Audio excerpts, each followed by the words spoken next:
Early Bird Night Owl Storage began over 25 years ago when two partners were attending a NASCAR race in Daytona.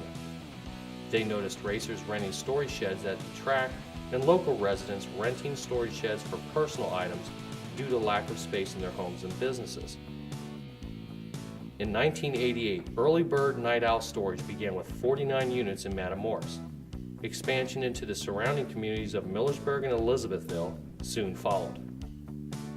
The demand for storage space was so great, Early Bird Night Owl Storage added another 101 units in Matamoros. The idea of providing customers a solution for all their storage needs at a fair value had proven successful.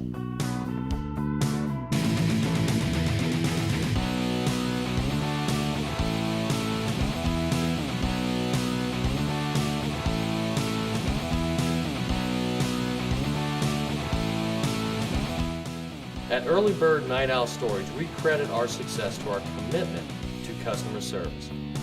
We are local area residents that know and understand your needs. When you contact Early Bird Night Owl Storage, you can be assured that you will receive individualized personal service with the goal of exceeding your expectations.